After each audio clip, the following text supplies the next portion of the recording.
بسم اللہ الرحمن الرحیم۔ تمام معزز ناظرین کو حسن نذیر کا تہہ دل سے سلام ہو۔ ناظرین اکرام، ایک عورت کہتی ہیں کہ میرا خاوند کسی وجہ سے لمبی مدت کے لیے غائب ہو گیا۔ اس وقت میں ایک کم عمر بچی کی ماں بھی تھی، جبکہ میرا ضعیف العمر باپ بھی ہمارے ساتھ ہی رہتا تھا۔ ہماری غربت اور مفلسی اپنی انتہا کو تھی، اور اکثر اوقات ہمارے گھر میں کھانے کے لیے کچھ نہیں ہوتا تھا۔ اگر دوپہر کو کچھ کھا لیتے تو رات کو بھوکا سونا پڑتا تھا۔ صبر کے ساتھ ہر حال میں اللہ کا شکر ادا کرتے تھے۔ ایک رات کو تو بھوک اور افلاس نے ہمارا وہ امتحان لیا جو اس سے پہلے کبھی نہیں لیا تھا۔ میری بیٹی کو شدید بخار نے آ لیا۔ بچی کی بخار اور بھوک سے بنی حالت سے مجھے اپنی اور اپنے والد کی بھوک بھول گئی۔ ایسی بے کسی اور لاچاری تو کبھی نہ دیکھی تھی۔ بے قراری حد سے بڑھی تو مجھے اللہ تبارک تعالیٰ کا ایک قول یاد آ گیا، جس کا ترجمہ ہے، بھلا کون بے قرار کی التجا قبول کرتا ہے جب وہ اس سے دعا کرتا ہے، اور کون اس کی تکلیف کو دور کرتا ہے۔ جی ہاں، ہر قسم کی تکلیف، چاہے وہ بھوک کی ہو یا بیماری کی یا غربت و افلاس کی یا گناہوں کی، کون اس ذات پاک کے سوا ہے جو ان سب تکلیفوں کو دور کر سکتا ہے۔ یہ سب سوچ کر میں اٹھی اور جا کر وضو کیا۔ واپس آ کر بچی کے ماتھے پر پانی سے بھیگی ہوئی پٹی رکھی اور اللہ کے حضور نماز کی ادائیگی کے لیے کھڑی ہو گئی۔ مختصر سی نماز پڑھنے کے بعد ہاتھ اٹھا کر بچی کے لیے دعا کی، اس کے ماتھے سے پٹی اتار کر دوبارہ پانی سے بھگو کر رکھی، اور ایک بار پھر نماز کے لیے کھڑی ہو گئی۔ نماز کے بعد ایک بار پھر بارگاہ الہی میں دعا کے لیے ہاتھ اٹھائے، دعا سے فراغت پر پانی کی پٹی تبدیل کی اور دوبارہ نماز کے لیے کھڑی ہو گئی۔ اور یہ عمل میں نے کئی بار کیا۔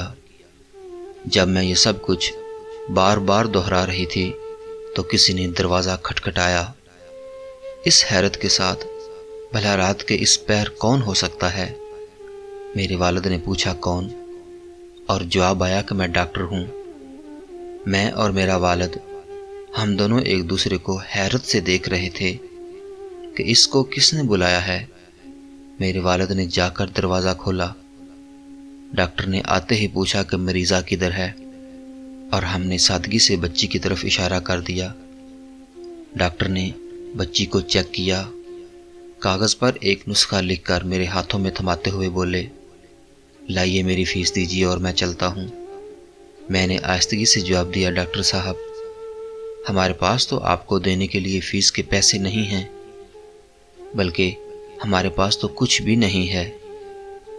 میرا یہ جواب سنتے ہی ڈاکٹر جلا اٹھا اور غصے سے تقریباً دھاڑتے ہوئے بولا کہ اگر فیس دینے کے لیے پیسے نہیں تھے تو مجھے آدھی رات کو فون کر کے کیوں بلایا تھا؟ کیوں مجھے اس طرح بے آرام کیا تم لوگوں نے؟ ڈاکٹر کے منہ سے ٹیلی فون کا سن کر مجھے لگا کہ ڈاکٹر غلطی سے ہمارے گھر آ گیا ہے۔ میں نے ہمت کرتے ہوئے جواب دیا، ڈاکٹر صاحب، ہم نے آپ کو ٹیلی فون کر کے نہیں بلایا، بلکہ ہمارے پاس تو ٹیلی فون ہی نہیں ہے۔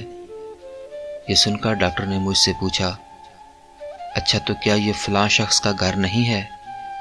میں نے کہا، نہیں ڈاکٹر صاحب، فلاں ہمارا ہمسایہ ہے۔ یہ سن کر ڈاکٹر تھوڑا سا خاموش ہوا، اور پھر ہمارے گھر سے نکل کر ہمارے ہمسائے کے گھر چلا گیا، اور ہم شرمندگی سے خاموش بیٹھے رہے۔